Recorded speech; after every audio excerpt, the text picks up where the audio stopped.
¿Cómo están todos? Espero que se encuentren bien, haciendo la parte que les corresponde en esta situación del coronavirus. El día de ayer publicamos un comunicado oficial en la página de Árbol Plantado, en el grupo de miembros, donde explicamos cuál es nuestra postura con respecto a si las iglesias deben seguir congregándose o no. Árbol Plantado entiende su responsabilidad en 3 mandatos bíblicos: someternos a las autoridades gubernamentales, no dejar de congregarnos y servirnos unos a otros con amor. Teniendo esas 3 responsabilidades, entre muchas más, pero creo que esas 3 nos ayudan a resolver la pregunta si debemos congregarnos o no. En el caso de nuestras autoridades, no han hecho ningún pronunciamiento en cuanto a la prohibición de las reuniones en las iglesias o en cuestiones religiosas. Sabemos que están prohibiendo eventos de más de 1,000 personas, ¿verdad? Pero no somos esa cantidad de personas. Están diciendo que todos los eventos no esenciales deberían de cancelarse. El punto es que para el cristiano congregarse es algo esencial. No lo hacemos para entretenernos, para divertirnos, para distraernos. Es algo imperativo, algo en la Escritura. No dejemos de congregarnos como algunos tienen por costumbre. Entonces, el hecho de que nos estemos congregando aquí en ninguna manera nos lleva en este momento a la desobediencia civil. Sin embargo, como tenemos que servirnos unos a otros, debemos evitar ser negligentes, ¿verdad? Y por eso se están tomando las medidas necesarias. Antes de ingresar al auditorio tienes que lavarte las manos con las soluciones que están en la entrada. Los salones de los niños ya fueron desinfectados, también las áreas de contacto. Se estará trabajando, junto con los que les toque el aseo, de estar haciendo este tipo de procedimientos para asegurar que no estamos nosotros mismos provocando el contagio. Pero quiero aclarar que si nuestro gobierno cambia las instrucciones e indica que es de carácter obligatorio permanecer en sus casas y que no se pueden llevar a cabo estas reuniones, entendemos que sería algo temporal y nos ajustaríamos a esas normas, porque al ajustarnos a esas normas estaríamos mostrando amor a los demás, sirviéndonos en amor unos con otros. Entonces, por lo pronto, seguimos con nuestras actividades normales. También especificamos en el comunicado que si alguno ve su conciencia afectada, entonces no venga, porque todo lo que no se hace de fe es pecado. Si tú dices, bueno, es que yo quiero ir, pero no me siento en paz, siento que estoy arriesgándome o tentando a Dios, bueno, no se trata de obligarte tampoco, ¿verdad? Todos aquellos que saben y entienden y pueden tener su conciencia en paz, sabiendo que todo está en control, en las manos de Dios, y que mientras no seamos negligentes, no estamos haciendo nada indebido, pues puede venir a congregarse sin problema, tanto en las reuniones de miércoles como en las reuniones de domingo. Pero si la situación llega a cambiar, repito, pues avisaremos de inmediato por medio de las redes sociales o en el grupo de miembros. Así que surgió una situación. Hay personas que han estado comentando que ellos tosen o estornudan, pero no porque estén enfermos, sino porque tienen alergias. Yo les entiendo muy bien, yo soy alérgico a los gatos. Si me acercas un gato, voy a empezar a estornudar incontrolablemente, no me voy a sentir bien. El asunto es que, dada la situación como está, si tú llegas aquí entre nosotros con una alergia, y los que estamos sentados, que se supone que ya dimos la instrucción de que nadie que tenga uno o más síntomas del coronavirus, toser, estornudar, calentura, dolor de cabeza, malestar general, flemas, incluso se especifica el color de la flema, no vengas. Y bueno, pero es que yo estornudo o toso, pero por otras razones. Sí, pero nada más tú sabes, ¿verdad? Cualquiera que te vea aquí estornudando o tosiendo, aunque te lleves el brazo a la boca o traigas un pañuelo, vamos a pensar que has sido muy negligente al venir. Entonces, tienes la libertad, obviamente, dice la Escritura. Todo me es lícito, más no todo conviene, ¿verdad? Pero tu libertad no debe ser tropezadero para los demás. Entonces, aunque tus estornudos, tu toser no provenga de el coronavirus, imagínate que nada más estás resfriado o tienes una infección en la garganta. Bueno, por amor al prójimo, no le des miedo, ¿verdad? No lo pongas a dudar de si lo estás contagiando o no.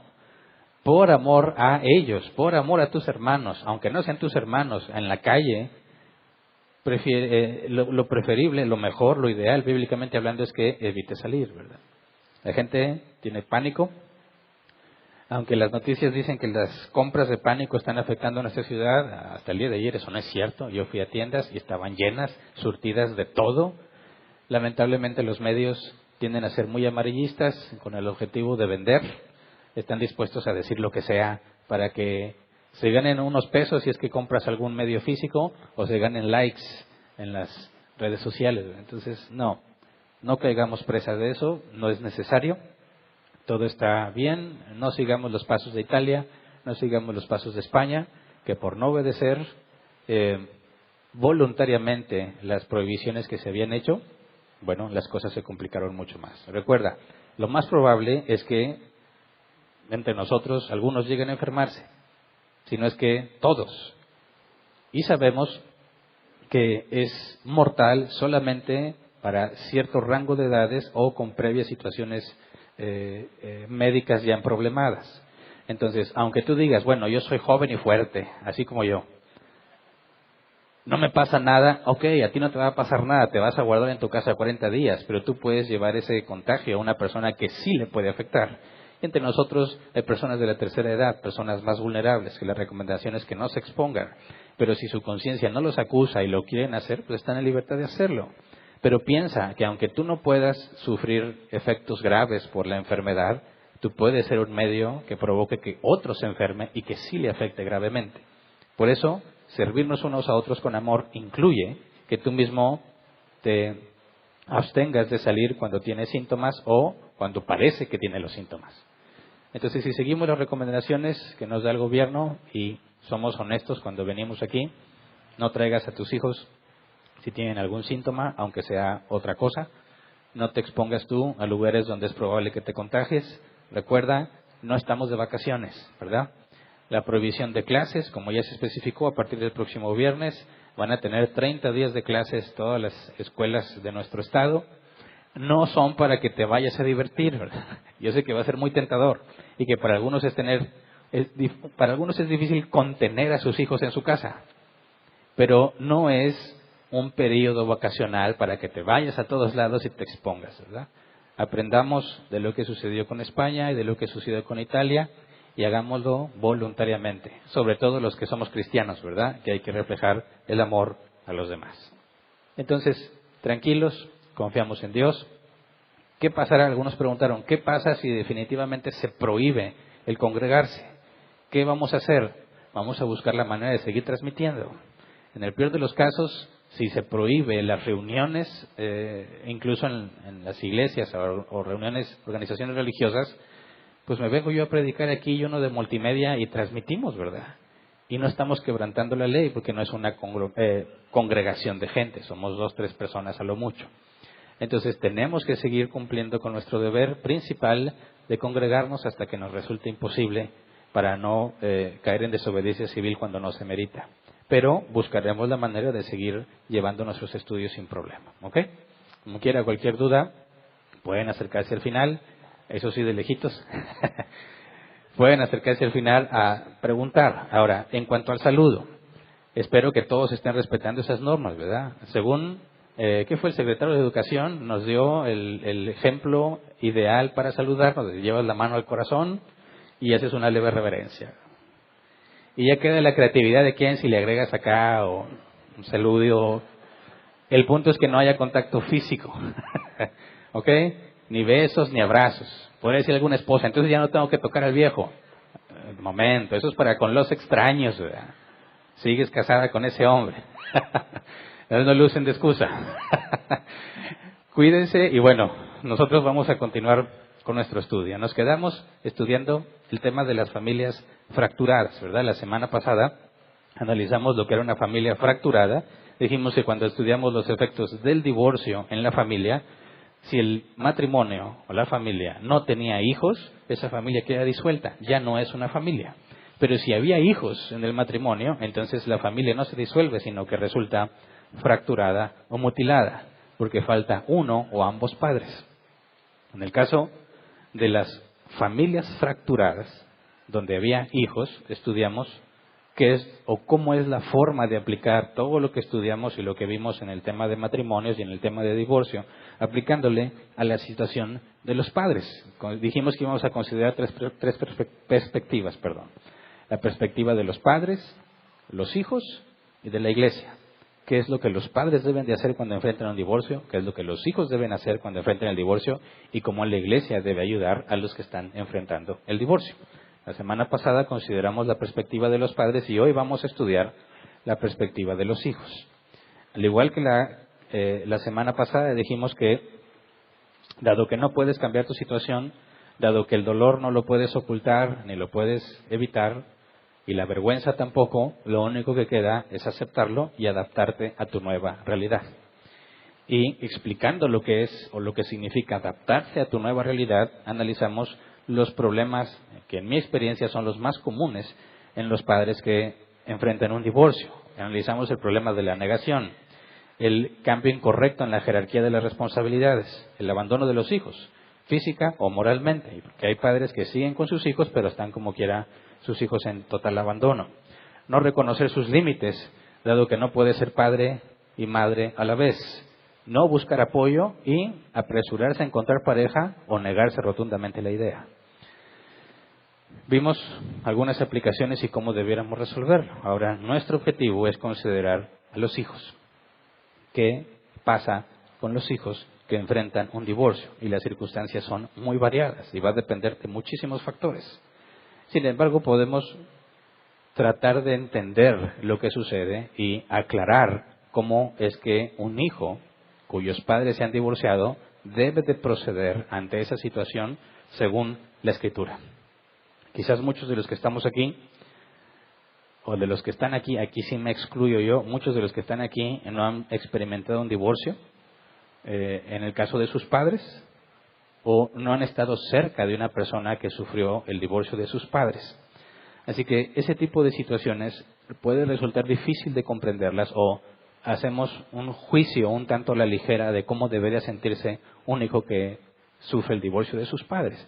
Por eso es necesario entender y analizar alguna situación en particular para tratar de entender los efectos y los cambios que se viven en un divorcio, para darnos una idea de cómo podemos ayudar a los que están enfrentando una situación similar o aquellos entre nosotros que estén sufriendo las consecuencias del divorcio de sus padres y que aún están lidiando con ese problema.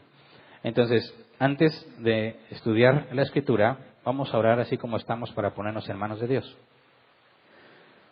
Señor, gracias por tus misericordias y porque podemos entrar confiadamente al trono de la gracia.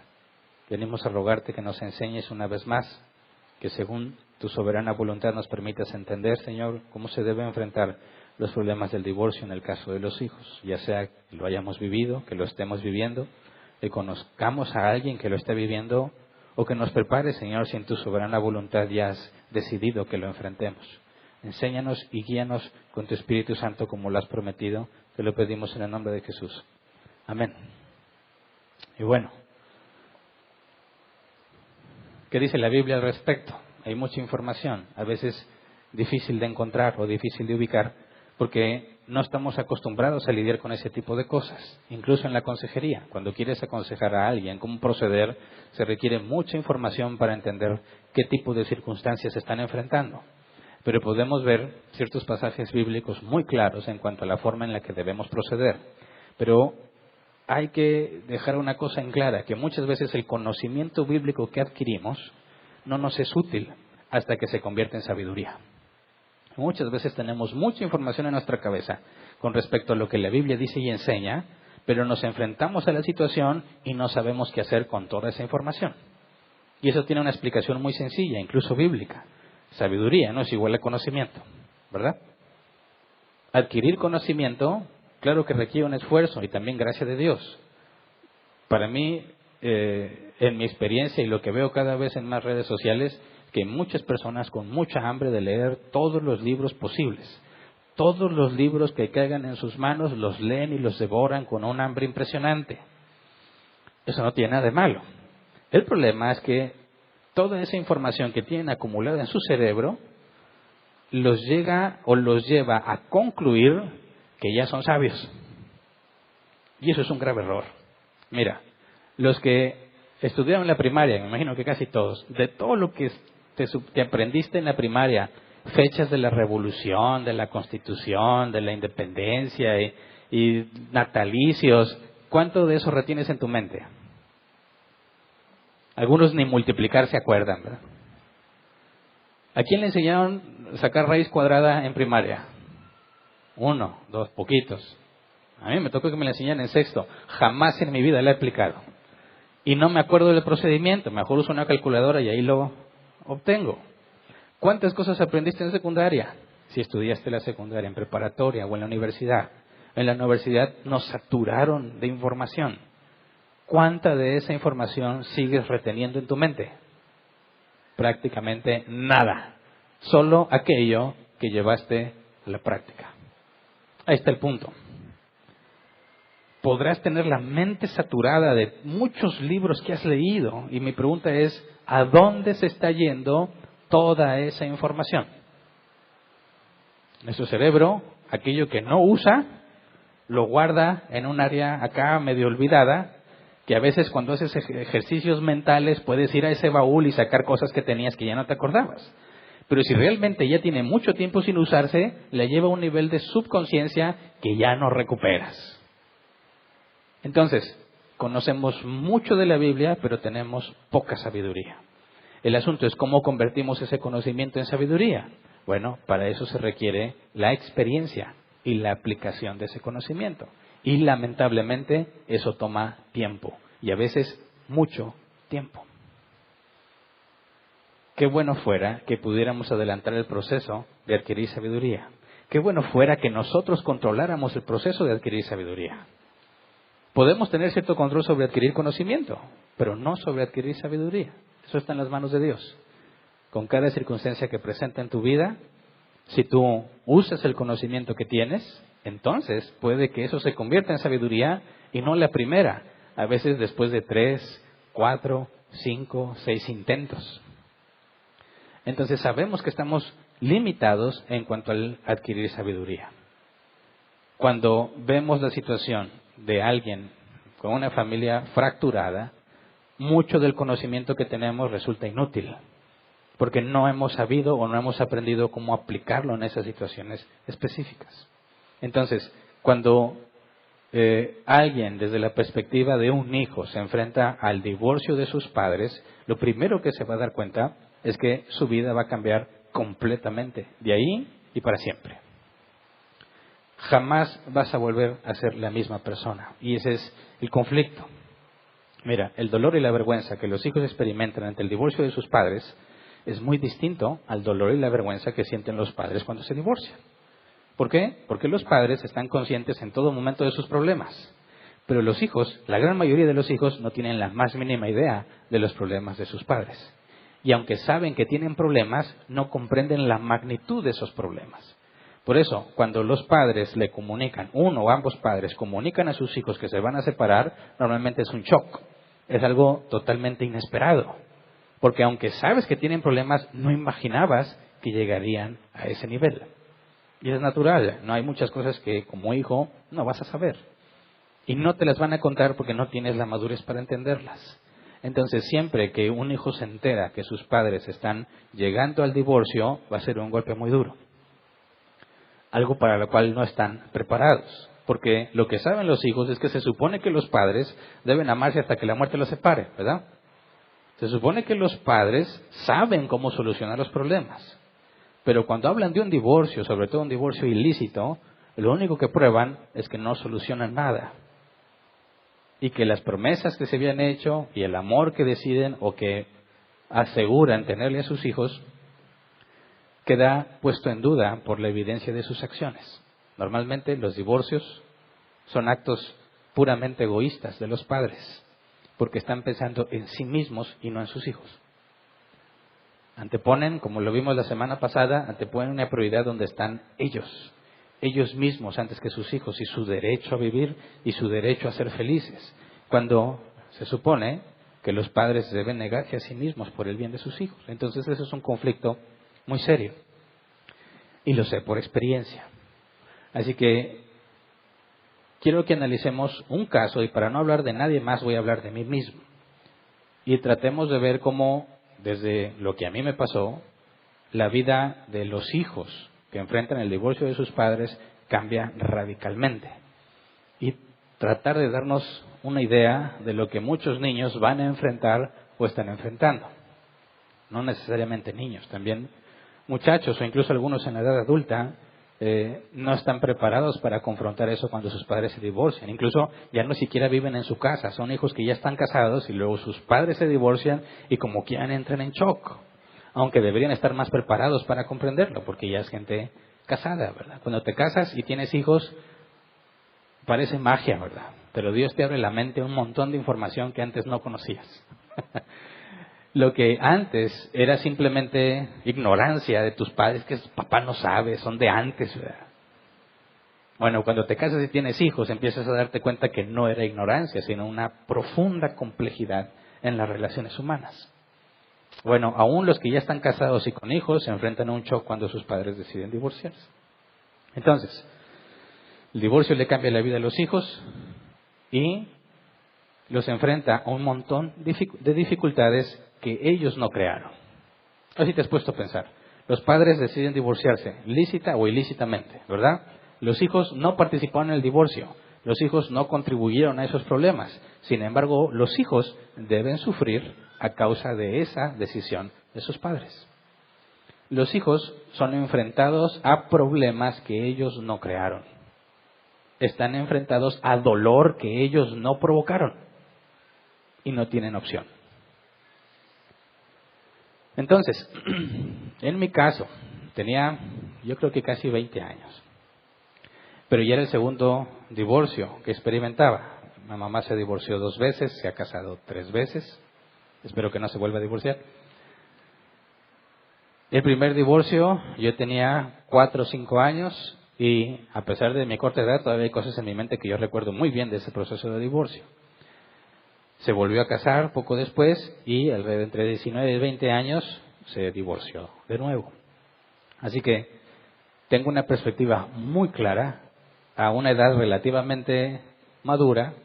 Claro que hay muchas cosas que no entendía, pero para poder analizar lo que sucede con los hijos cuando enfrentan el divorcio de mis padres. Nosotros teníamos poquito de convertidos, teníamos meses de estar congregándonos en la iglesia.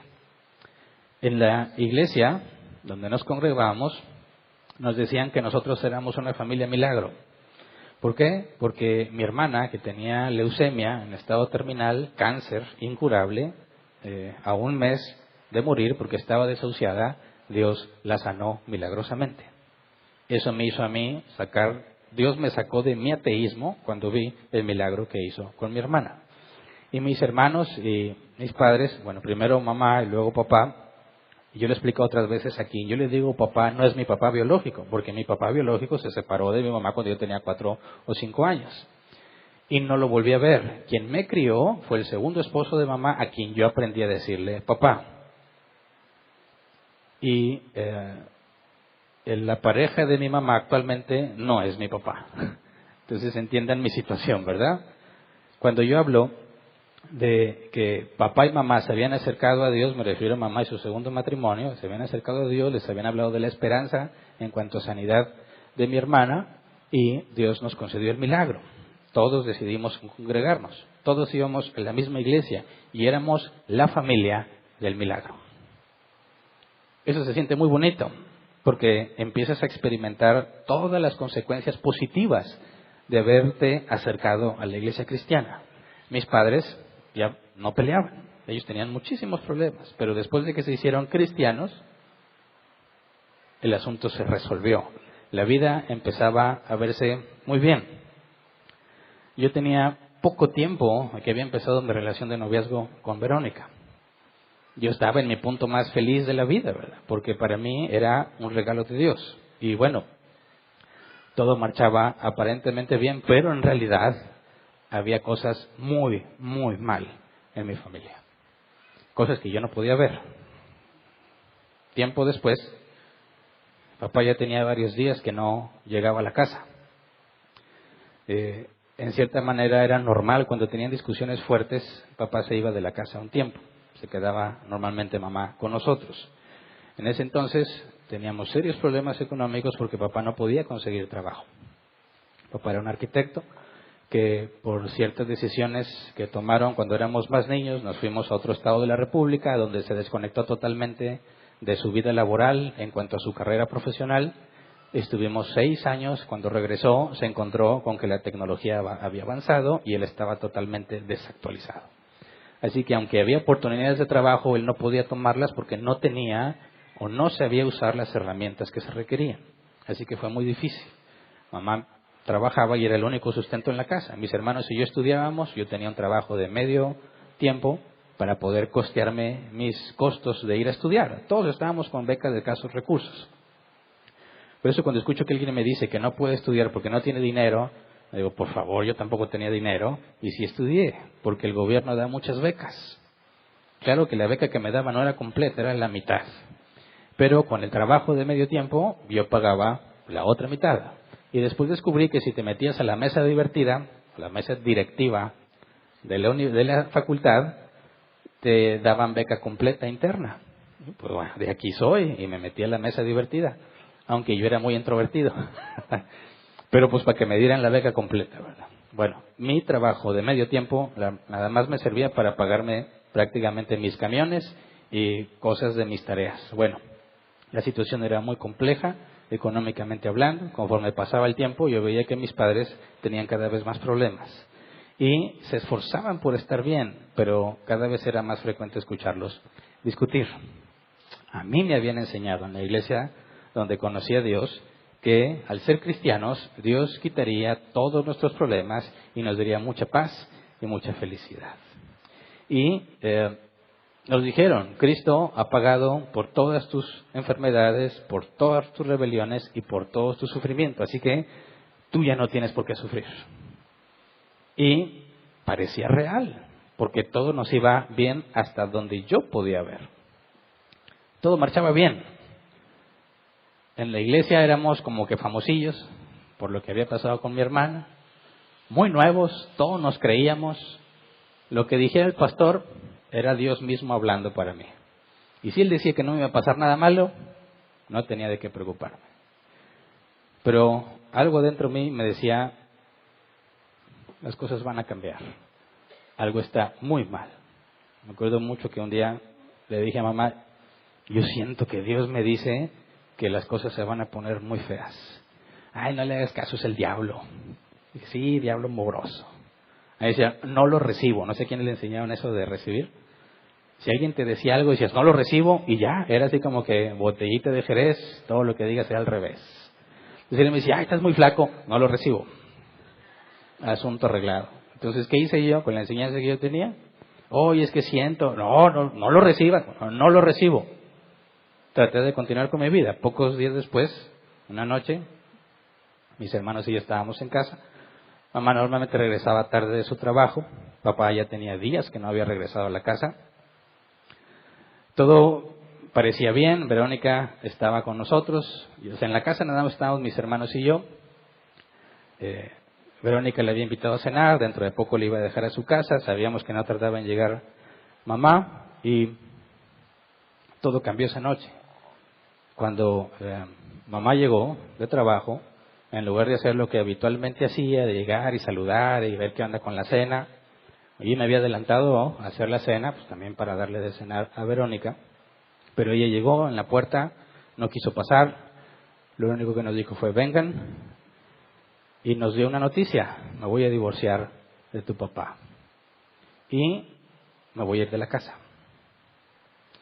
Para alguien que no se espera eso, para alguien que piensa que todo está bien y alguien que le enseñaron que porque ya eres cristiano todo va a estar bien, pues esa información no la puedes procesar, ¿verdad? ¿Qué? Me voy de la casa, decidan, ¿se van conmigo o se quedan con su papá? Se quedan con su papá era algo como una figura alegórica, porque no estaba en la casa y ya tenía tiempo que no estaba en la casa. Le pregunté, ¿a dónde vas?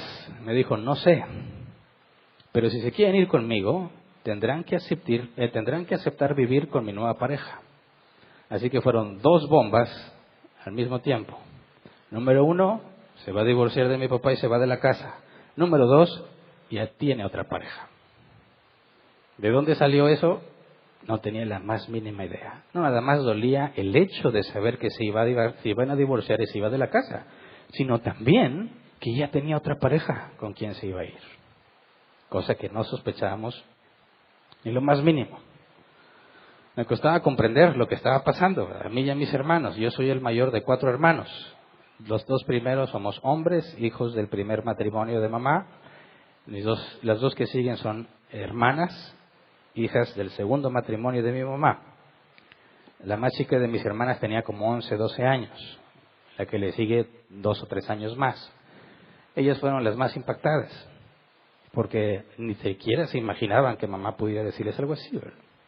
Entonces, en lo que estás procesando la información, ella empezó a presionar: decídanse porque ya me voy. O sea, ni siquiera nos dio chance de meditarlo. O de decir, bueno, pues vamos a ver primero quién es ese hombre, ¿verdad? ¿De dónde salió? ¿Qué implica que nos vayamos? ¿A dónde nos vamos? ¿O por qué te vas? ¿Y qué hicieron al respecto? ¿Cómo llegaron a ese acuerdo? ¿Por qué papá no está aquí?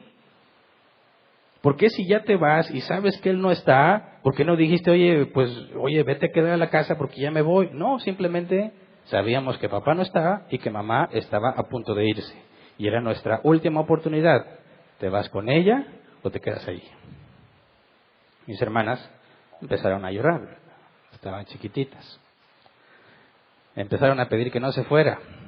Y lo que ella dijo es, ya está decidido, no hay marcha atrás. ¿Se quedan o se van? Entonces teníamos que tomar una decisión rápido. Era una decisión que no se puede pensar mucho. Ahora, te pasan por la mente muchas cosas, ¿verdad? Se supone que como hijo tú puedes confiar en tus padres, en que siempre van a estar allí. Se supone que nadie te conoce mejor que tus padres. Y se supone que aunque cualquier persona te abandonara, tus padres van a estar ahí para ayudarte. Pero lo que acabamos de dar cuenta es que uno de ellos no estaba y la otra estaba avisando que se iba. Entonces, ¿por qué? ¿Por qué te vas? Y ella dijo, no voy a desperdiciar mi vida aquí.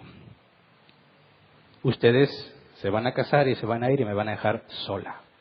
Yo tengo derecho a hacer mi vida. Entonces me di cuenta que, en cierta manera, mis hermanos y yo éramos un estorbo para que ella pudiera hacer la vida que quería hacer. Igualmente con papá. No estaba en la casa, no aportaba nada para la casa, no tenía dinero, ni siquiera trabajo para aportar, y se había ido. ¿Dónde estaba? ¿Quién sabe? ¿A dónde se va mamá en ese momento? ¿Quién sabe? ¿Quién es la pareja con la que se supone tengas que aceptar vivir? ¿Quién sabe? Así que, ¿cómo decides? Ya, decídense porque ya me voy. Tuve que tomar una decisión rápida. Le dije, yo me quedo y mis hermanos se quedan conmigo. Si ya decidiste marcharte, entonces ve, ya es tu vida con ese nuevo hombre que tienes. Yo me hago cargo de mis hermanos. Mis hermanas empezaron a llorar, a rogarle que no se fuera, y ella dijo, quítense, déjenme en paz, y yo me voy, y se fue. Así que esa noche quedamos, mis hermanos y yo, abandonados por parte de padre y por parte de madre. Ambos sabían que yo no podía sostener la casa. Ambos sabían que con mi trabajo de medio tiempo, muy apenas me pagaba lo que yo necesitaba para estudiar. Darte cuenta en ese momento que te has convertido en un estorbo para tus padres es difícil de procesar. Porque, ¿qué hice para convertirme en un estorbo? ¿No se supone que aman a Dios? ¿No se supone que vamos a la iglesia? ¿No se supone que Dios nos iba a dar una vida feliz? ¿No se supone que esas cosas no deberían de pasar porque Cristo ya pagó por mí? Entonces, tuve que armarme de valor por mí y por mis hermanos. Y en mi mente en esa noche dije, voy a dejar la universidad y me voy a buscar un trabajo de tiempo completo para poder sostener a mis hermanos y que ellos puedan seguir estudiando. Decidí sacrificar mi carrera para que ellos pudieran seguir estudiando.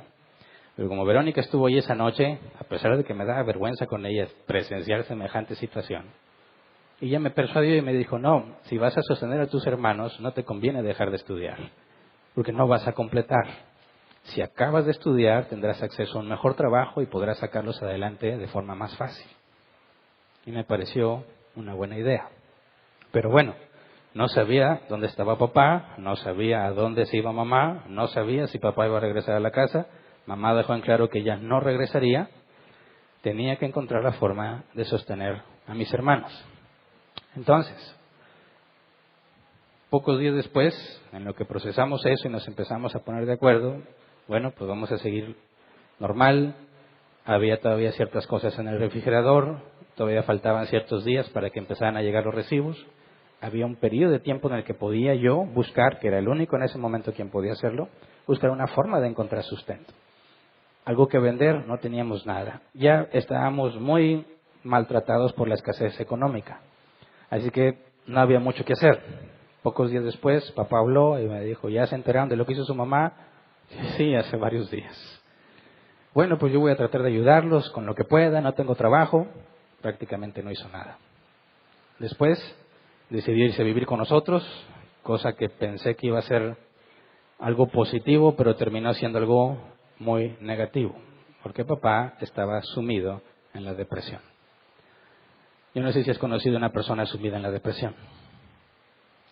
No sabes lo que significa vivir con una persona que está seriamente deprimida, que no tiene ganas de nada, que no le agrada nada, y sobre todo en una situación donde tienes que esforzarte para seguir adelante, y donde mientras más manos hubiera, más sencillo sería salir de eso.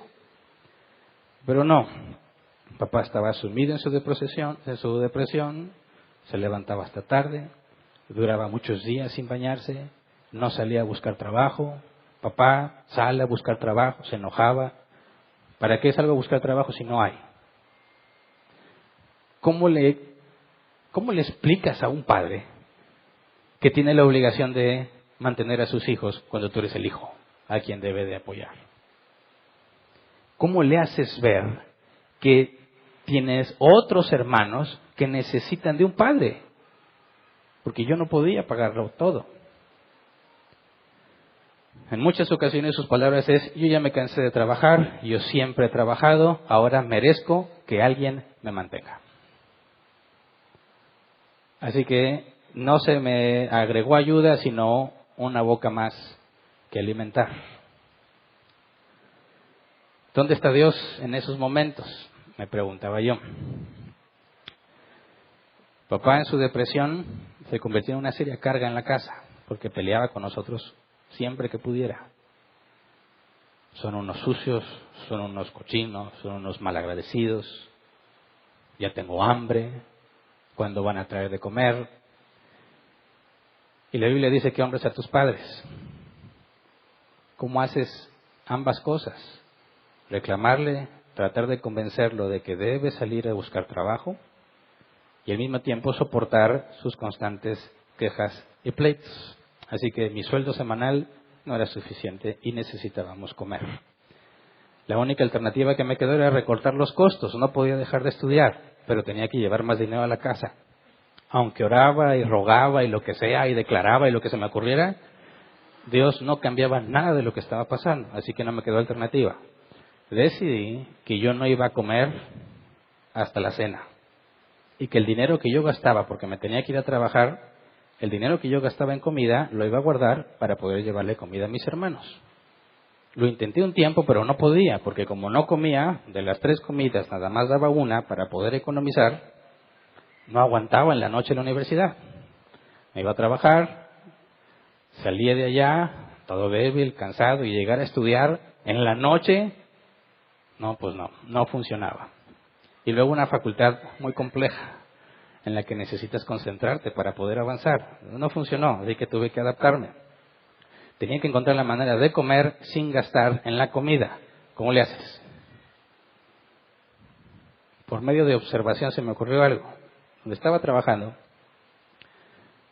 a la hora de comida, había un área de cocineta, un área de comedor donde todos dejaban su lugar y se iban a comer ahí. Todos a la misma hora iban a comer. Se quedaba solo el área. Y era una rutina diaria, de lunes a viernes. Acababan de comer y regresaban a sus lugares. Entonces, siempre en un momento del tiempo estaba solo todo el área de cubículos, porque todos iban a comer. Cuando todos regresaban a comer, el área del comedor se quedaba vacía. Así que yo dije, voy a ver si puedo rescatar algo de lo que mis compañeros de trabajo tiren a la basura, para no tener que gastar dinero y poder comer algo. Así que tenía que fingir que no tenía hambre a la hora de comida, seguir avanzando en mi trabajo y estar monitoreando si habían acabado. Cuando todos regresaban, tenía que rápidamente irme y decir, bueno, yo voy a comer, siempre sí, o tengo mucho trabajo, pero ya me desocupé un rato. Tenía que llegar rápido al comedor, porque los de la limpieza, inmediatamente después de la hora de comida, se llevaban la basura. Si yo quería alcanzar algo para comer, tenía que ser más rápido que los de limpieza, llegar al bote de basura y rápido encontrar algo que pudiera rescatar sin que me vieran. Porque ¿cómo iba a explicar qué estoy haciendo cuando lleguen los de la limpieza o lleguen mis compañeros del trabajo? Entonces fue un proceso perfeccionar la técnica. Porque tienes que ser hábil para aparentar que no tienes hambre y veloz para ir a sacar la basura lo más pronto posible. Y había días en que la pesca era buena. Yo sé, muchos lados la gente lleva lonche. Bueno, Dios me dio la oportunidad de que ahí casi nadie llevaba lonche, todos compraban. Y tenían dinero para comprar, o sea, compraban comida bien. Y a veces les servían mucho y no tenían mucha hambre. Así que muchas veces la comida era casi íntegramente echada a la basura. Un buen día para mí era encontrarme unos 3/4 de una hamburguesa no tan sucia. Era un día en el que me sentía agradecido con Dios. Gracias, Dios, porque de ninguna manera hubiera podido comer una hamburguesa. Y gracias porque no le despedazó a la hora de echarla a la basura. Ahí fue donde aprendí a dar gracias a Dios antes de comer. Porque a veces llegaba a la basura y no había nada. O a veces me ganaban los de la limpieza y no alcanzaba a buscar y me quedaba con mucha hambre todo ese día. Fue mi opción, durante un tiempo así lo hice, no lo niego. Hubo días en que comí carne asada, chiles rellenos, milanesa de pollo, hamburguesas de Carl Jr. Y no sé cómo explicarte la alegría que se siente al encontrar un buen trozo de comida en la basura que te puedas comer. Te vuelves agradecido, valoras lo que tienes y te das cuenta como muchos otros tienen mucho y ni siquiera dan gracias. No sé, imagínate los cambios que tienes que hacer en tu vida porque mis padres decidieron separarse, porque cada uno consideró que tenía el derecho a ser feliz, porque cada uno de ellos consideró que nosotros éramos un estorbo para sus vidas y que como quiera los íbamos a dejar solos. Así que ¿por qué mejor no adelantarse a ese proceso y hacer algo para ellos mismos? Y a ver cómo le hacemos nosotros. Estudiar en esas circunstancias es muy complejo. Mientras le comenté hace unos temas, mientras mis amigos se esforzaban porque les iban a regalar un carro del año si terminaban su carrera, mi esperanza era tener quizás una mejor forma de vida si terminaba la carrera. Y te pones a pensar, ¿es esto justo? Ninguno de los de mi carrera eran cristianos. Gente viciosa, sin beneficio, sus padres les mantienen todo, les dan regalos muy costosos, no valoran lo que tienen. Uno trata de hacer lo que Dios quiere, de servirle a Dios, de esforzarte por agradar a Dios. ¿Y a quién le va mejor? Aparentemente a ellos. Pero el punto es, ¿qué pasó con el Dios que me dijeron que me había convertido? ¿Qué pasó con el Dios que ya pagó por mis sufrimientos? ¿Qué pasó con el Dios que es dueño del oro y la plata, pero no se digna a darnos un poquito a mí y a mis hermanos? ¿Qué pasó con el Dios que no quiere que yo sufra, sino que tenga una vida de prosperidad? No cuadra. Y cuando preguntaba a los líderes me regañaban. Tú no puedes cuestionar a Dios. Si están así es porque han de haber hecho algo muy grave. ¿Y sabes qué pasó? En la iglesia nos convertimos en una especie de apestados. Porque qué cosa tan grave debía haber hecho para estar en esa situación. Cuando se enteraron de por qué mis padres se separaron, incluso algunos dejaron de hablarnos porque teníamos un muy mal testimonio. No era posible que Dios estuviera con nosotros. A mí Dios ya me había dicho que yo iba a ser pastor. ¿Tú crees que yo creía que eso iba a poder pasar en esas circunstancias? Estoy loco. Pero bueno, cuando no hay respuestas a tus preguntas, tienes dos opciones. O el Dios de la Biblia no existe, o te han estado mintiendo sobre quién es el Dios de la Biblia. Solo te quedan esas dos opciones, no hay otra. No importa quién le pregunte, no hay respuesta. Pero algo en mí sabía que si me apartaba de Dios, las cosas serían peor. Dios era mi única esperanza. Era mi única alternativa de poder cumplir con lo que tengo que cumplir. Así que, ¿qué se supone que una persona cuyos padres, por sus decisiones, deciden cambiar toda la realidad de sus hijos y se tienen que enfrentar a algo que ellos no provocaron, que ni siquiera les preguntaron, ni los tomaron en cuenta? Simplemente, de forma egoísta, cada padre decide lo que es mejor para ellos. ¿Cómo enfrentas esa situación? Hay personas que han sufrido mucho más de lo que yo sufrí en el divorcio de sus padres. Entonces, ¿qué le explicas? ¿Cómo le explicas qué es lo que Dios está haciendo y cómo debes de proceder tú? Mira, lo primero que tienes que saber fue algo que yo aprendí en Salmos 27, 7 al 10. Salmos 27, 7 al 10 dice: Oye, Señor, mi voz cuando a ti clamo. Compadécete de mí, respóndeme. El corazón me dice, busca su rostro. Y yo, Señor, tu rostro busco. No te escondas de mí, no rechaces en tu enojo a este siervo tuyo, porque tú has sido mi ayuda. No me desampares ni me abandones, Dios de mi salvación. Aunque mi padre y mi madre me abandonen, el Señor me recibirá en sus brazos. Este salmo hizo mucho sentido para mí en esos días de mi vida. Porque yo le rogaba a Dios que me ayudara. Yo creía o sentía que el cristianismo no funciona y Dios es una mentira. Pero al mismo tiempo algo dentro de mí me decía, sigue buscando a Dios. Y eso era más fuerte que yo. Por eso el versículo 10, cuando dice, aunque padre y madre me dejaren, con todo Jehová me recogerá. Esa fue el ancla en mi vida. Me lo aprendí de memoria, según la Reina Valera 60, aunque padre y mi madre te abandonen, con todo Jehová te recogerá. Me lo tenía que repetir una y otra vez, cada mañana. No sé si te ha pasado que duermes y tienes el deseo de no despertar ya. Estás dormido o te acuestas a dormir con el deseo de que Dios no te conceda volver a despertar. ¿Por qué? Porque el día que vas a enfrentar es muy duro y muy difícil y estás cansado. Pero te levantas y te encuentras vivo y dices, bueno, aunque padre y madre me dejaren, con todo Jehová me recogerá. Y la respuesta a mis preguntas estaba en ese pasaje, pero no me había dado cuenta. Los líderes me decían, Dios no quiere que sufras. Dios tiene un plan maravilloso para tu vida. Dios ya pagó por ti, no tienes por qué sufrir eso. Bueno, entonces, ¿qué estoy haciendo mal? ¿Qué estoy haciendo mal? No sé, fíjate, eres rebelde. Dime en qué estoy siendo rebelde. Quizás eres muy altanero, muy egoísta. Dime en qué, si no tengo nada de que pueda exaltarme a mí mismo, ¿verdad? Algo debes de tener.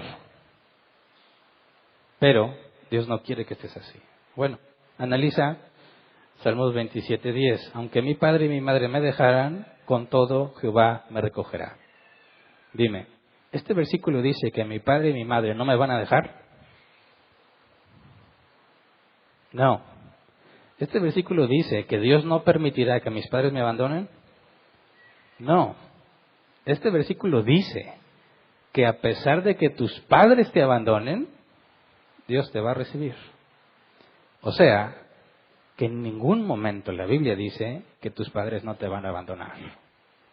Al contrario, te dice, si pasa, Dios te va a recibir. Ahí estaba la respuesta. La conclusión era simple. Me han engañado.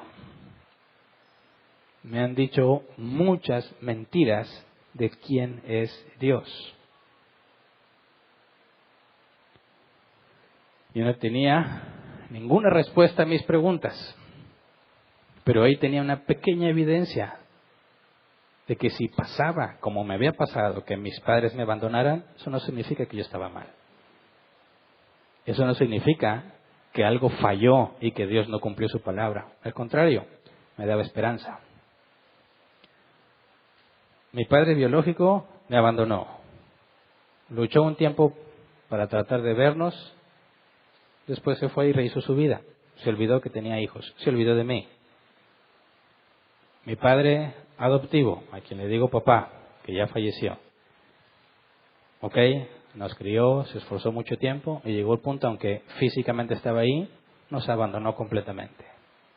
Mi madre. Se supone que una madre nunca abandona a sus hijos. Me abandonó por irse con otro hombre a rehacer su vida. Yo pensé, tal vez yo soy el problema. Tal vez es algo que yo estoy haciendo. Porque que te abandonen tres no me parecía algo normal. Pero la Escritura me hablaba de un Dios fiel. Un Dios que te recibe no importa cuál sea tu situación. Así que lo único que sabía es que Dios, a pesar de que me abandonaran mis padres, me iba a recoger. Y nunca me abandonó.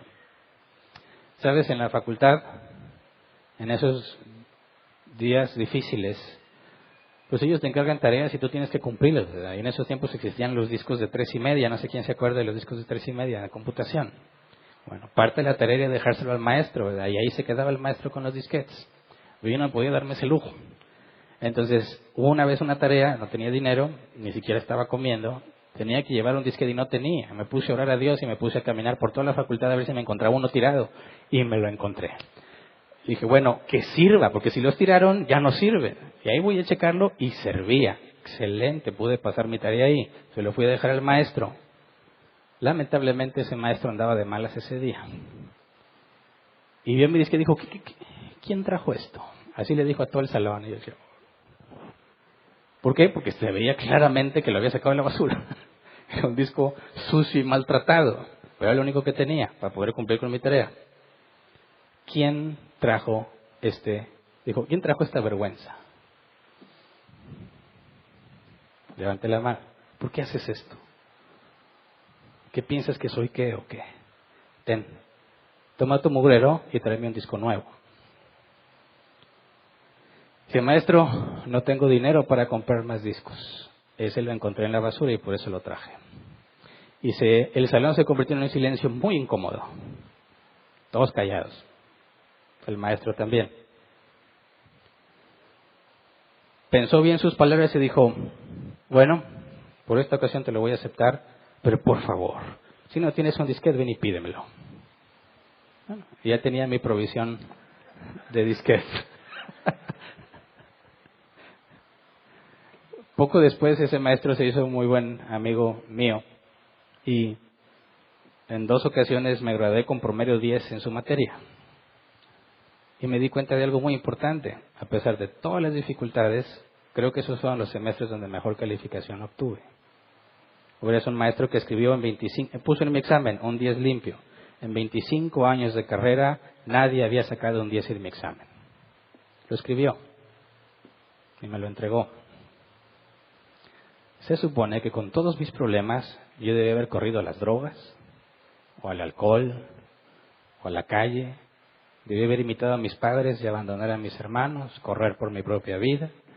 Debí haber renunciado de Dios y de quién era Él. Pero sucedió todo lo contrario. Y años después, Dios me cambió completamente la vida. Todo eso quedó atrás. Pero, ¿cómo le da sentido a lo que sucede? ¿Cómo explicas? Bueno, para empezar, no tenía por qué responder la pregunta ¿por qué me abandonan mis padres? Sabía que Dios me recogía. Pero ¿qué pasa con mis padres? ¿Qué hace que una madre abandone a sus hijos por buscar una vida mejor? ¿A qué grado se tiene que llegar para que digas, hijo, me estorbas? Tengo derecho a ser feliz. Arréglate como puedas. Y se van. Yo tengo hijos y no me imagino esa situación. Pero hay muchos que sí lo hacen. O incluso los agreden físicamente, abusan de ellos y los golpean. ¿Qué pasa con esas personas? Para mí la respuesta estaba en la Biblia, y muy simple. Romanos 3, 10 al 18. No hay un solo justo, ni siquiera uno. No hay nadie que entienda, nadie que busque a Dios. Todos se han descarriado, a unas se han corrompido. No hay nadie que haga lo bueno, no hay uno solo. Su garganta es un sepulcro abierto, con su lengua profieren engaños. Veneno de víbora hay en sus labios, llena está su boca de maldiciones y de amargura. Veloces son sus pies para ir a derramar sangre, dejan ruina y miseria en sus caminos y no conocen la senda de la paz. No hay temor de Dios delante de sus ojos. Esto no lo inventó Pablo, es una serie de versículos del Antiguo Testamento acomodados para explicar que tenemos una naturaleza depravada. Y que el ser humano depravado se ama a sí mismo más que a cualquier otra persona, más que cualquier otra cosa. Y está dispuesto a hacer lo que sea por sí mismo. Aún los padres cristianos que se divorcian por razones ilícitas están sujetos a la misma naturaleza pecaminosa, aún siendo cristianos. Romanos 8, 15 al 24. No entiendo lo que me pasa, pues no hago lo que quiero, sino lo que aborrezco. Ahora bien, si hago lo que no quiero, estoy de acuerdo en que la ley es buena. Pero en ese caso ya no soy yo quien lo lleva a cabo, sino el pecado que habita en mí. Yo sé que en mí, es decir, en mi naturaleza pecaminosa, nada bueno habita. Aunque deseo hacer lo bueno, no soy capaz de hacerlo. De hecho, no hago el bien que quiero, sino el mal que no quiero. Y si hago lo que no quiero, ya no soy yo quien lo hace, sino el pecado que habita en mí. Así que descubro esta ley, que cuando quiero hacer el bien, me acompaña el mal. Porque en lo íntimo de mi ser me deleito en la ley de Dios, pero me doy cuenta de que en los miembros de mi cuerpo hay otra ley, que es la ley del pecado. Esta ley lucha contra la ley de mi mente y me mantiene cautivo. Soy un pobre miserable. ¿Quién me librará de este cuerpo mortal? Así que eso es una de las primeras cosas que todo hijo de padres divorciados debe comprender, sean o no sean cristianos. La naturaleza depravada es el problema. Aún siendo cristianos, en muchas ocasiones en que los padres prefieren amarse más a sí mismos que a sus propios hijos. ¿Y por qué lo hacen? Porque ese es el problema de toda la humanidad. Esa es la razón por la cual necesitamos un Salvador. Y cuando un hijo se da cuenta que su padre es un ser depravado, madura. Todos los hijos tendemos a idealizar a nuestros padres, a verlos como un ejemplo a seguir. Aunque están llenos de defectos, todos los padres estamos llenos de defectos. Pero cuando Dios permite que un hijo quite la vista de sus padres, es porque le está diciendo, basta. No puedes poner la mirada en ningún hombre ni en ninguna mujer. La mirada debe ser puesta en Dios. Él nunca falla, Él nunca se equivoca y Él nunca nos decepciona. Como hijo debes comprender que tus padres cometen muchos errores y van a cometer muchos errores, pero cada uno de esos errores fue permitido según la soberana voluntad de Dios. Y esa es la parte importante. Yo no tenía la culpa de los errores de mis padres, ni del primer divorcio, ni del segundo divorcio. Yo no contribuí en nada en su divorcio. Yo no les sugerí que se casaran. Fueron ellos tomando sus propias decisiones. Sin embargo, dice la Escritura, Lamentaciones 3, 37, 38, ¿quién puede anunciar algo y hacerlo realidad sin que el Señor dé la orden? ¿No es acaso por mandato del Altísimo que acontece lo bueno y lo malo? O sea, cada error de mis padres que terminó afectándome a mí fue algo que Dios voluntariamente, según su plan soberano, permitió que yo experimentara. ¿Se entiende?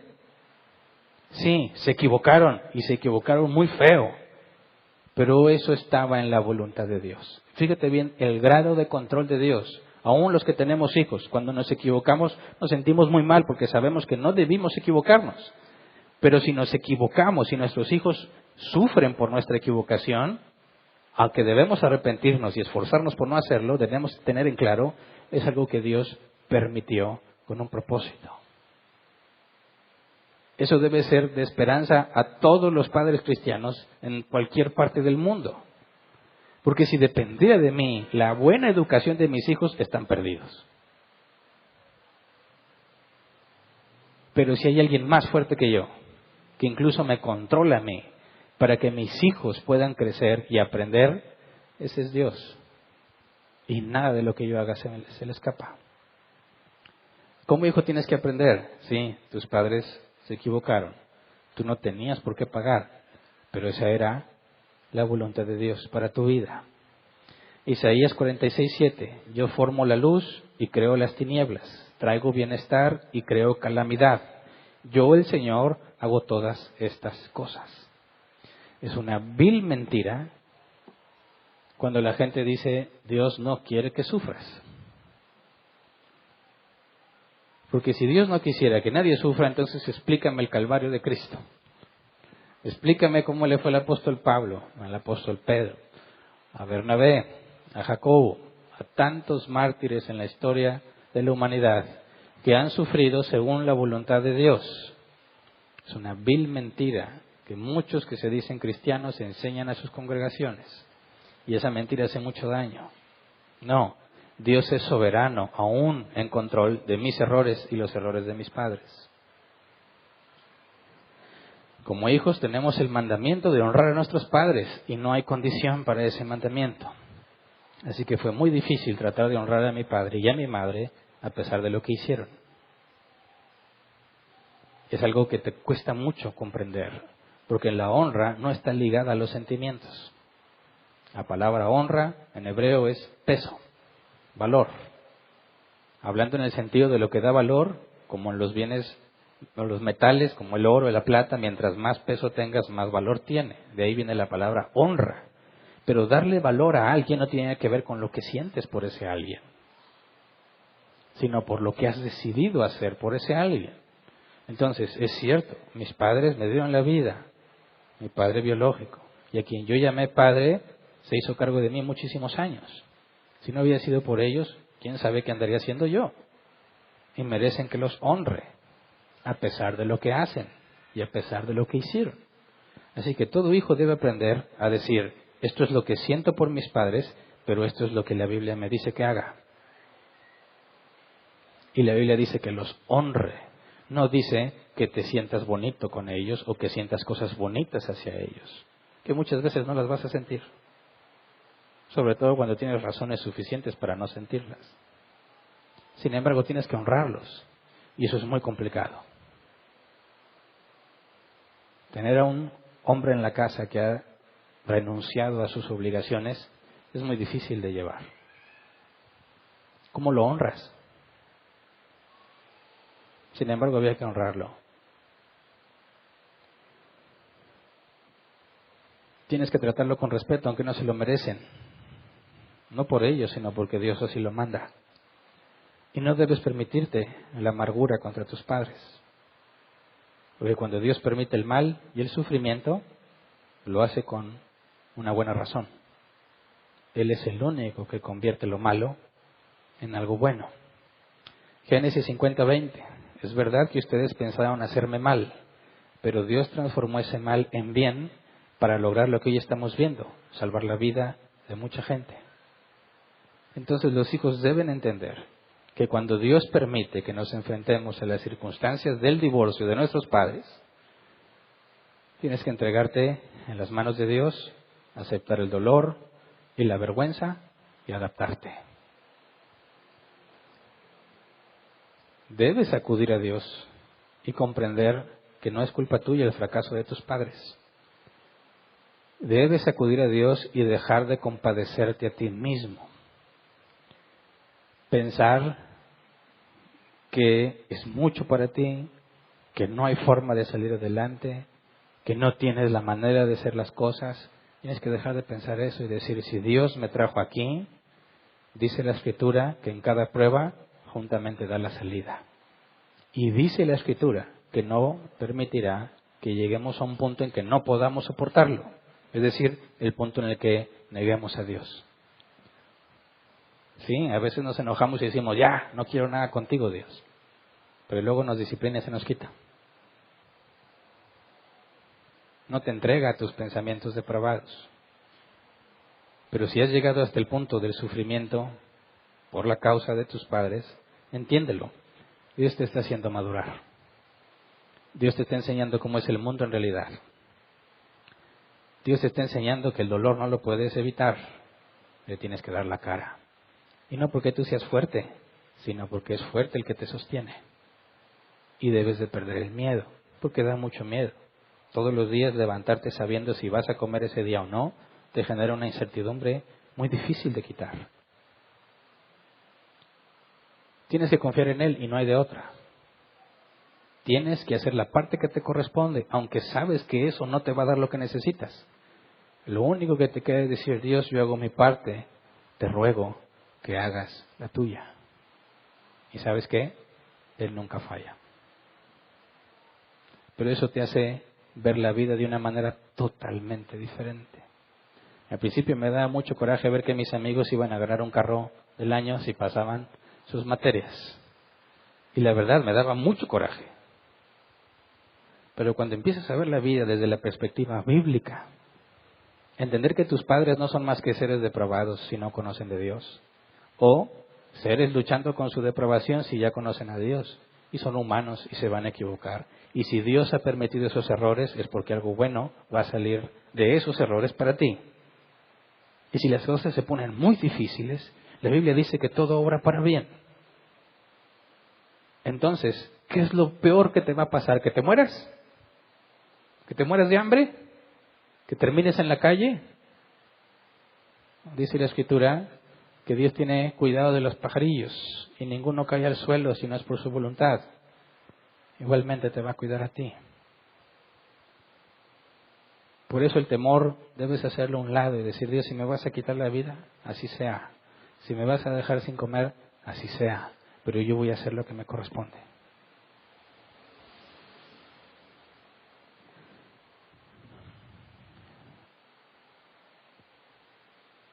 Esa es la manera en la que Dios nos hace sabios. Podrás leer muchas veces el Salmo 27:10, aunque mi padre y mi madre me abandonen, con todo Jehová me recogerá. Pero eso nunca va a ser sabiduría hasta que te abandonen tu padre y tu madre. Y conozcas que a pesar de todo, Dios te recibió. Y te sostuvo. Y te cuidó. Y te alimentó. Y fue muy difícil, sí, pero todo obró para bien.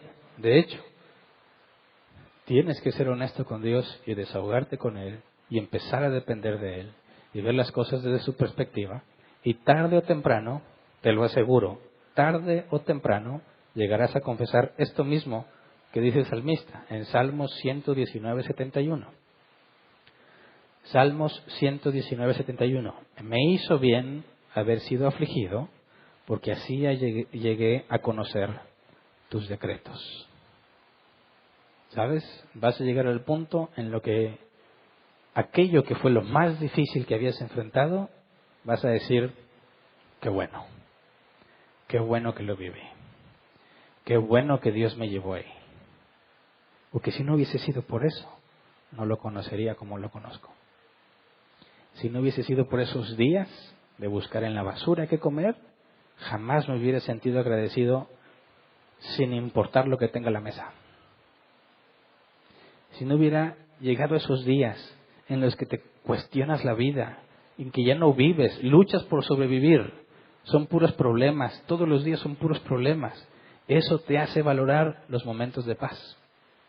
No se han solucionado los problemas, pero para mí, llegar a mi casa, todavía no me casaba con Verónica, tener dinero para hacerme 2 huevos estrellados con frijoles en bola, una rebanada de jamón con catsup, era un día de paz y tranquilidad, aunque fuese la única comida del día. Muchos de nosotros tenemos mucho más que eso y no te sientes nada agradecido. Y algunos hasta se quejan. Muchos tenemos mucho más que eso y están tristes y deprimidos. Porque hay cosas que no pueden tener. Dices, qué absurdo. Qué absurdo y qué desperdicio. Por eso, Dios es sabio cuando nos permite el sufrimiento. Dios es sabio porque te capacita y te hace enfrentar lo que te daba miedo para enseñarte que no tienes por qué temer. Para enseñarte que Él está ahí a pesar de todo. Que aún los errores de otros que tú tienes que pagar, no pagas su error, sino la consecuencia, esos fueron diseñados por Dios para ti. Para que confíes en Él. Por eso, ¿qué hacen los hijos cuando sus padres se divorcian? Honrar a sus padres, aceptar el dolor, aceptar la vergüenza, adaptarte. No importa qué, te tienes que adaptar. No puedes autocompadecerte. No puedes pensar que eres un pobre que está sufriendo. No tienes el derecho a darte esos lujos. Tienes que mantenerte firme y decir, yo no puedo, pero Dios ha prometido estar conmigo. Y voy a hacer lo que a mí me corresponde. Dios hará lo que mejor le plazca. Un día entenderás lo que está pasando. Claro, después se fue, en el caso de mis padres, todo fue saliendo a la luz. ¿Quién era el hombre con el que se fue? ¿Cómo lo conoció? ¿Cómo fue que llegaron a ese punto? ¿Por qué papá no estaba en la casa? ¿Por qué no tenía ganas de trabajar? ¿Por qué eran lo que eran? ¿Por qué vivió sumido en la depresión tanto tiempo, tantos años? ¿Por qué nos iba tan mal? Todo empieza a salir a la luz, todo empieza a tener sentido. Por esto, y empiezas a atar cabos y dices, Dios es grande. Porque yo no estaría aquí ante ustedes si no hubiera sido por eso. Por eso la iglesia tiene que entender lo que pasa con las familias fracturadas. Por eso quería darte un ejemplo de lo que pasa con los hijos que enfrentan el divorcio de sus padres. Porque te aseguro que tienes una vida de mucha riqueza y no te has dado cuenta. Que estás acostumbrado a ver quizás a tu papá y a tu mamá en tu casa y lo das por hecho. Y es tanto lo que Dios nos ha dado y tan ciegos nosotros que a veces incluso nos quejamos porque no nos ha dado más. Por eso yo digo, cuando alguien se sienta a comer a la mesa y ves que ora por los alimentos, algo le pasó. Algo le pasó. Cuando ves a una persona que está en dificultades y agradece a Dios, algo le pasó. Porque eso no se aprende así. Eso no se aprende leyendo libros. Eso se aprende en el sufrimiento. Cuando alguien es humilde, a pesar de que es importante, a ese algo grave le pasó. Y Dios lo humilló. Y jamás se le va a olvidar porque es Dios quien nos deja marcados de por vida. Nos deja enormes cicatrices en el corazón que dolieron mucho y después fueron sanadas, pero no las borra porque eso te mantiene humilde. Eso evita que te exaltes a ti mismo. Eso te mantiene comprendiendo a los demás, pensando en tu prójimo, refrenando tu lengua. Esas cicatrices y esas heridas permitidas por Dios definen mucho de quién eres. Por eso en la Escritura que tenemos un sumo sacerdote que nos conviene, porque padeció en todo, pero sin pecado. Él nos entiende perfectamente, porque Él ha sufrido más que ningún otro ser humano, y solamente en su caso fue totalmente injusto lo que sufrió. Y podemos acudir a Él.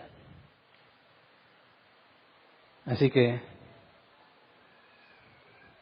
espero que entiendan por qué algunos con los que me ha tocado hablar entre ustedes y están en situaciones difíciles. Y yo sé que muchos esperan lamentablemente a alguien que les esté sobando la espalda. Alguien que les diga, ya pasó, ya. Yo no hago eso. Porque eso no funciona. No necesitas que te soben el lomo. No necesitas que te digan que todo ya pasó. No, lo que necesitas oír es, levántate y permanece firme, aunque te duela. Confía en Él. Obedécelo. No te apartes de Él. Y eso va a pasar. Porque quien se compadece a sí mismo quiere que lo apapachen. Quien sí mismo se ve como una víctima está esperando que lo apapachen. Pero quien entiende que no es ninguna víctima, sino que nuestro Padre está trabajando en nuestra vida, no necesita apapachos. Necesita una mano para avanzar. Necesita que alguien le ayude a darle el empuje y que salga a cumplir con lo que tiene que hacer. Y esa es la tarea de la iglesia. Es muy complicado enfrentarte a todos esos problemas y que la iglesia te tache de pecador inmundo porque tienes esos problemas, en lugar de ayudar. Pero bueno, Dios me hizo aprender en carne propia cómo debe la iglesia ayudar a los que están en esa situación y no debemos cometer esos errores. Muchas personas que necesitan ayuda y la iglesia debe darle la mano, poner su hombro y llevar las cargas los unos de los otros. El mundo podrá despreciarte, la iglesia nunca debe despreciar a nadie. Así que, hijos, sean fuertes, sean valientes. Deja de pensar en ti, sacrifícate a ti por hacer lo correcto. Ayuda a tus hermanos si los tienes. No te hagas el fuerte. Desahógate y llora con Dios. Y enséñale a tus hermanos a hacer lo mismo. Él los va a fortalecer. Él los va a sacar adelante. Lo que tienen que hacer es confiar en Él.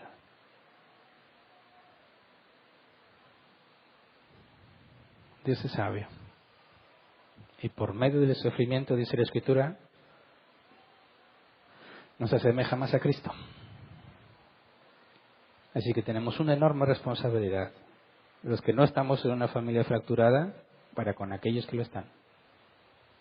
Y los que están en la familia fracturada tienen una responsabilidad primero consigo mismos y luego con el resto de su familia.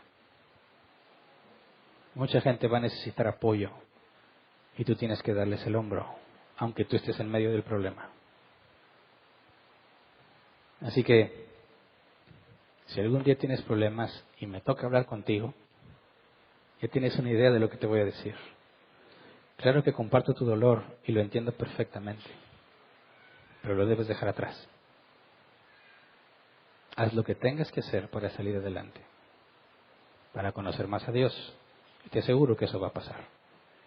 Y va a llegar el día en que vas a decir, gracias Dios por tanto sufrimiento, porque no te conocería como te conozco. No comprendería la Escritura como la comprendo. No podría ayudar a otros como los puedo ayudar ahora.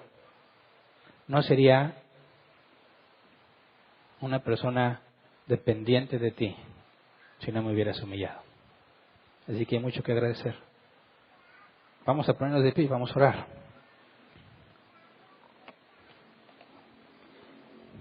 Salmos 27:10, aunque padre y mi madre me dejaren, con todo Jehová me recogerá. Ahí está nuestra esperanza, ¿verdad?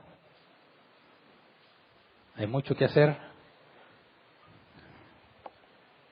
Cada mañana hay que seguir echándole ganas y tenemos la promesa que un día todo esto va a acabar. No habrá más llanto, no habrá más tristeza, no habrá más dolor. Todas las cosas van a ser renovadas y podemos estar en comunión directa, cara a cara con nuestro Creador. Mientras tanto, a padecer como buenos soldados de Jesucristo. No caigan en las trampas de ahora. Empiezan los cristianos a declarar que el coronavirus no les va a afectar. Ya los vi.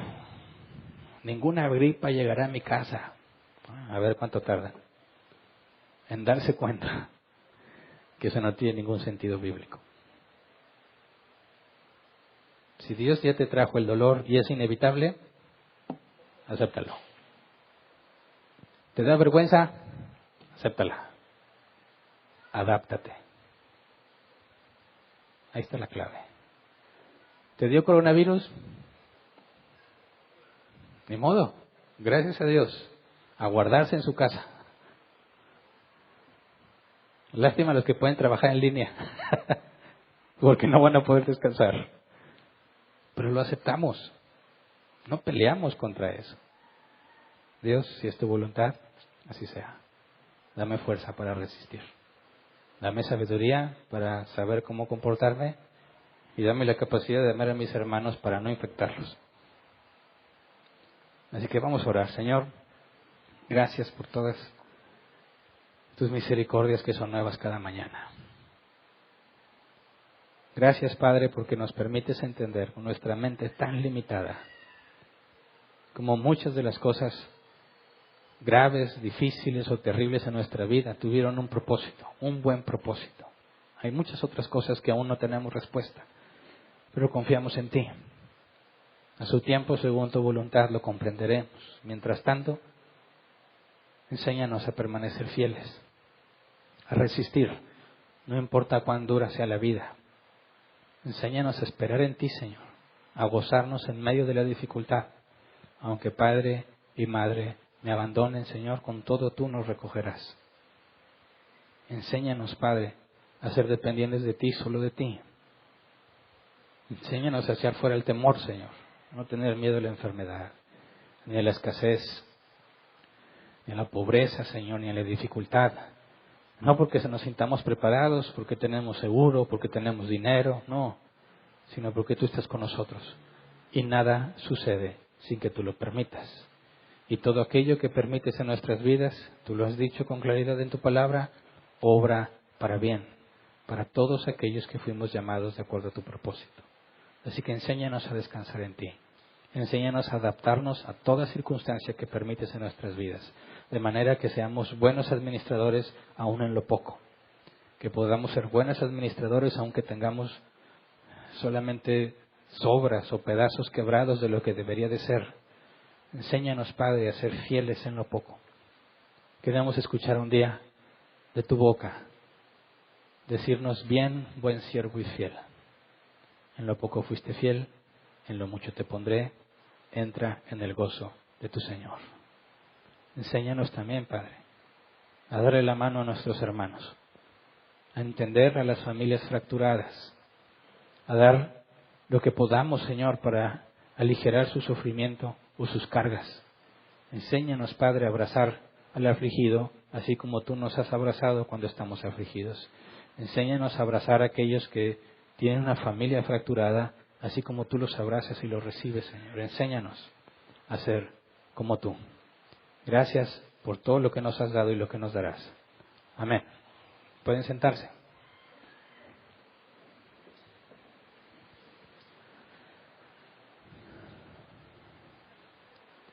Sección de preguntas. Tenemos 15 minutos para responder preguntas. Si nos queda tiempo, respondemos en preguntas en línea si las hay. Por favor, si vas a formular tu pregunta, hazlo de la manera más concisa y breve posible para poder usar bien el tiempo que tenemos. Si tienes algún comentario, por favor, resérvalo para el final. Te puedes acercar con confianza y te agradeceré si me lo comentas. Así que, ¿alguien tiene una pregunta? Levante su mano, por favor. Allá, gracias. Bueno, buenas tardes, pastor. Buenas tardes. Tocaste ahorita un poco el tema sobre la sabiduría, de las experiencias por las cuales viviste, que esto trajo para ti, adquiriste sabiduría por medio de esas situaciones, ¿verdad? Que Dios permitió en tu vida. Y yo entiendo que a lo mejor muchos hemos pasado por situaciones también que nos ha traído ese mismo resultado.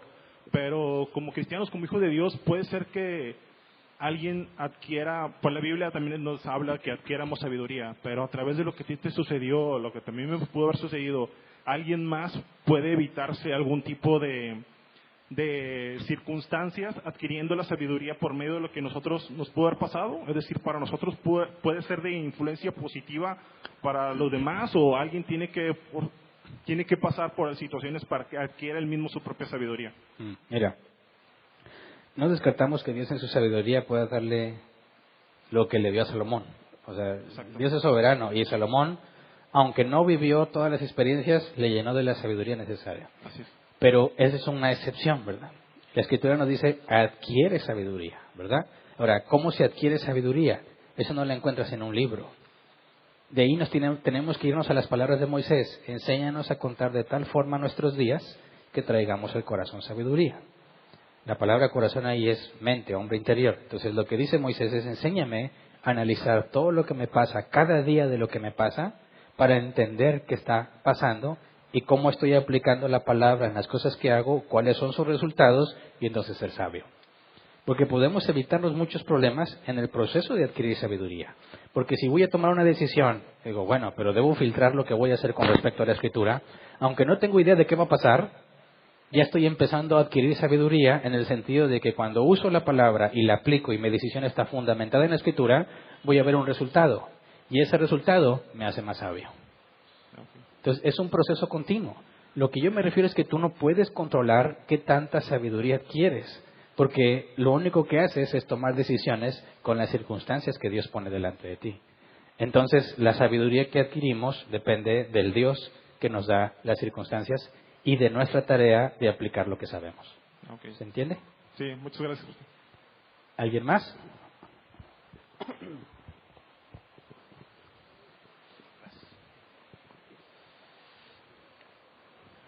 Buenas tardes, Hernán. Buenas tardes. La verdad que conocía un poquito de lo que en cierta manera te había sucedido en la vida, porque pues venimos de la misma congregación. De la misma iglesia. Él es de donde yo conocí a Dios. Conocí a tu padre, bueno, no tu padre biológico, sino al arquitecto. Conozco como tú sabes, al doctor Cazú, que de alguna manera pues Dios lo usó en la vida de ustedes. Eso me traía a dónde voy, es una pregunta que de ninguna manera quiero que vayas a pensar que es tratar de contender sobre lo mismo, sino analizar si no estaremos desobedeciendo un poquito, porque quedé impactado porque obviamente no conocía lo que ahora has dicho, ¿no?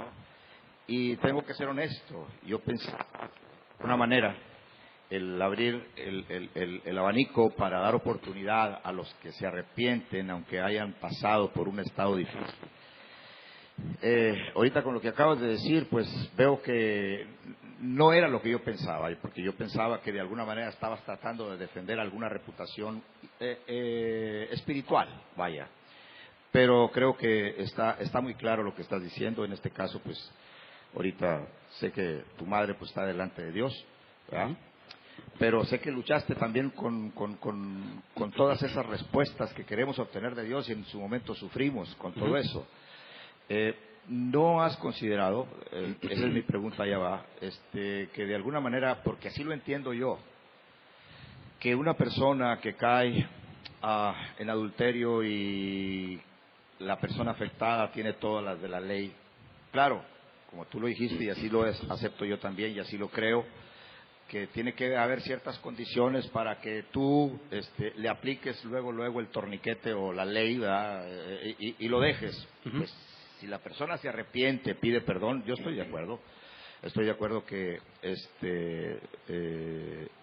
de acuerdo a lo que dice el Señor Jesucristo, como le llevaron a la mujer adúltera, no es si tú lo puedes perdonar, tienes que perdonarlo, es un mandato de Dios perdonar al que se arrepiente, porque si no perdonas no vas a ser perdonado.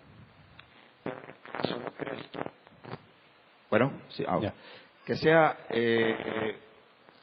pasajes que Dios los dejó como pasajes disuasivos para que cada quien de los que estamos casados, digo, claro, algunos, perdón.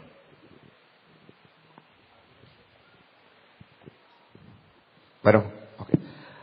Algunos ya estamos más allá del bien y del mal, ¿no? En este caso, pues ya que tenemos cierta edad, pues ya no pensamos en eso, ¿no? Pero no cabe duda que pasamos por muchas etapas en las que tenemos muy en cuenta esa posibilidad del divorcio, ¿no? Pero sí pensar que aquellas personas que de alguna manera se enredaron en una vida adúltera y no consideraron ese mandamiento santo de que no te puedes separar porque Dios te unió y lo que Dios unió no lo puede separar el hombre, salvo la muerte, ¿no? En este caso, ¿no crees tú? Así lo considero yo, pero sí me gustaría, ¿en qué te apoyas más? Perdóname, porque la vez pasada con una pregunta que te hicieron, como que sentí que das oportunidad, o si es la palabra, de que una persona que cometió adulterio, siendo cristiana, con todas las de la ley, quiera volver a hacer una vida con otra persona. ¿No sientes tú, mi pregunta es, que son pasajes disuasivos muy fuertes que Dios dejó, el que se casa con el repudiado, la repudiada adultera? Sí me gustaría que sí me dijeras un pasaje que apoye más la idea de que es posible que alguien que cometió adulterio y por más que lo quisieron volver al redil, no quiso, pisoteó la palabra, pisoteó la sangre, pueda volver otra vez al redil y volverse a casar. Bueno, hay que hacer distinción. Cuando alguien se divorcia ilícitamente y se casa con otra persona en todo ese proceso de rebeldía y Dios le permite comprender y le da arrepentimiento, tenemos una situación ya indeseable, ¿verdad? Es que no debió haberse casado otra vez, no debió haberse relacionado con otra pareja, el divorcio era ilícito, pero ya lo hizo. Ahora, no podemos dar marcha atrás a lo que ya está hecho porque hay unas nuevas responsabilidades. Y si Dios les dio arrepentimiento, tiene que ser restaurado en la iglesia, ¿verdad? Y no hay nada que indique que Él tiene que deshacer lo que ya hizo, porque si Dios le dio arrepentimiento en dos posibilidades, decía que era cristiano, pero sus evidencias demostraron que no lo era, y realmente nace de nuevo después, o era cristiano, voluntariamente desobedece, y luego Dios le da arrepentimiento. En ese caso, cualquiera de los dos casos tiene que ser recibido en la iglesia y no puede ser tachado más de adulterio, porque es algo que Dios ya perdonó. Ahora, si alguien dice, le divorcié ilícitamente, Dios le da arrepentimiento y sabe que no puede volver a casarse, él debe mantenerse en obediencia, ¿verdad? Y no debe volver a casarse a menos que trate de restaurar su matrimonio pasado. Pero si su matrimonio pasado ya hizo otra vida y se casó, yo no encuentro referencia bíblica de mantener atada a esa persona cuando la posibilidad de un matrimonio, de regresar, quedó nulificada, ¿verdad? Por eso yo expliqué en ese tema, si el divorcio fue lícito por cuestión de adulterio, esa persona, aunque fue culpable por el divorcio, si Dios le dio arrepentimiento, no puede seguir atada a la persona con la que estaba porque el divorcio fue lícito. En ese momento, si tiene arrepentimiento dado por Dios y la iglesia donde se congrega puede comprobar su arrepentimiento con las acciones, no hay razón bíblica para impedirle que continúe con su vida, aun si se quiere volver a casar.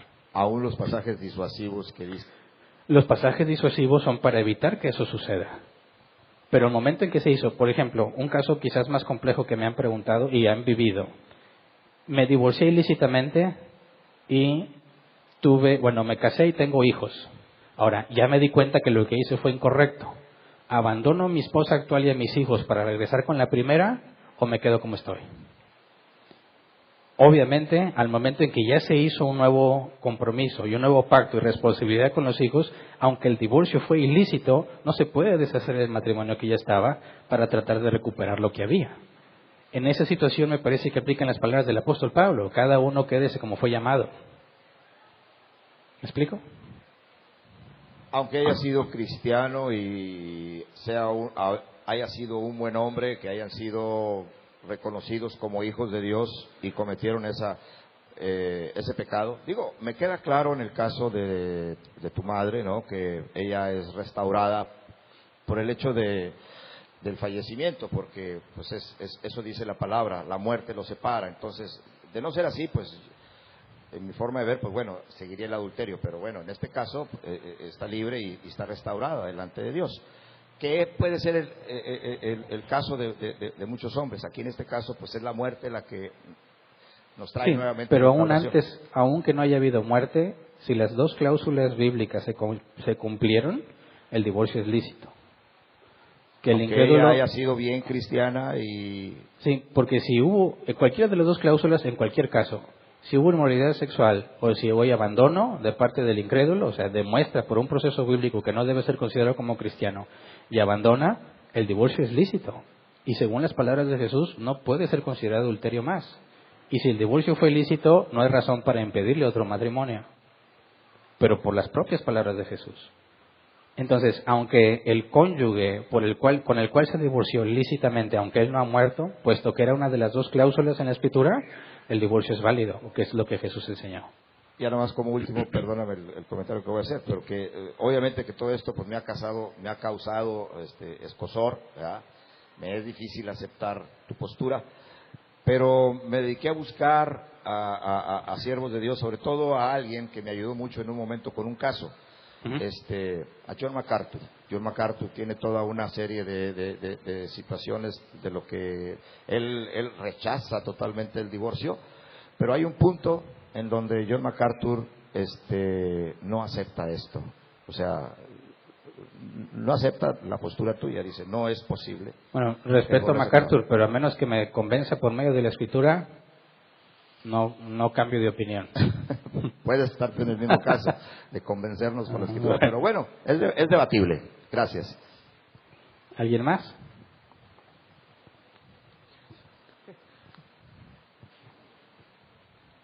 Ok, gracias. Es bueno ayudar a hijos mayores de padres divorciados con problemas económicos, pero ellos, los hijos, ni aún así se esfuerzan ni para estudiar ni trabajar. El estudiar me refiero que pues las calificaciones reflejan todo, ni trabajar ni en casa, solo quieren recibir dinero sin hacer nada porque se sienten víctimas. Y la siguiente es, ¿qué le dirías a esas personas que son cristianas, que ayudan y saben que afectas a la persona, pero antepone la emoción del pobrecito? Son dos preguntas rápidas. Bueno, hay que definir primero qué es ayuda, ¿verdad? Si hay una persona negligente y perezosa y se le recompensa dándole un fruto de un trabajo que no tiene, digo, la Escritura dice que el que no trabaja, que no coma. Entonces, ayudar a un perezoso dándole la provisión que él debió haber obtenido jamás va a ser ayuda. Al contrario, es un perjuicio, lo estás perjudicando. Entonces, hay que definir la manera de ayudar. Ahora, depende de la edad también de estos hijos. Si hay personas que, aunque saben lo que deben hacer y aunque reciban apoyo, no se sienten bien para hacerlo, ¿verdad? O sea, la ayuda no siempre debe ser económica. A veces hay que estar con ellos, escucharlos, enseñarles cómo enfrentar la situación y entonces apoyarlos moralmente, aunque no sea del lado económico, ¿verdad? Entonces hay que asegurarnos que las dos cosas estén cubiertas, ¿verdad? Si apoyamos moralmente, dándoles a hacer entender cómo se debe enfrentar la situación, y incluso económicamente, y ellos no avanzan, entonces eso ya no es una ayuda, ¿verdad? Hay que esperar a que, obviamente, buscando a Dios en oración, que les permita entender, pero hay que dejarlos enfrentar sus consecuencias. De otra manera no entiende. Y una persona que simplemente por compasión ayuda a otro, sabiendo que eso no es una ayuda, sino algo que lo perjudica, y esa persona es cristiana, entonces peca, porque está mostrando lo opuesto al amor. El amor no es darle a la persona lo que quiere, sino lo que realmente necesita. Y muchas veces le vas a decir cosas que pueden ser desagradables para una persona, pero es lo que necesita escuchar. A veces necesitan pasar por necesidad para que valoren lo que tienen y a veces retendrás la ayuda. Obviamente no estamos hablando de una situación crítica, ¿verdad?, donde requieren vivir, pero tener que padecer ciertas escaseces porque no estás haciendo lo que te corresponde, esa es la manera correcta de ayudarlos. Tratar de hacerles entender dónde están, que acepten su realidad y que se adapten. Ok, gracias Hernán. Sí, ocupaba mucho que esta pregunta quedara en el audio. Muchas gracias. Okay. Se nos acabó el tiempo. Muy bien. Después de aquí tenemos como quiera otros minutos. Ya saben, se acercan con Roberto para poder ver si quedaron preguntas pendientes. Y despedimos a los que nos acompañan en línea. Con coronavirus o sin coronavirus, pues aquí vamos a seguir transmitiendo. Ya saben, los que pueden venir físicamente, los esperamos con las condiciones que publicamos. Y los que nos acompañan en línea, no se preocupen, vamos a seguir transmitiendo. Ya sé que nada más vengamos multimedia y yo, ¿verdad? Pero le vamos a seguir cumpliendo con lo que Dios nos ha encomendado. Gracias y si Dios quiere, nos vemos la próxima reunión.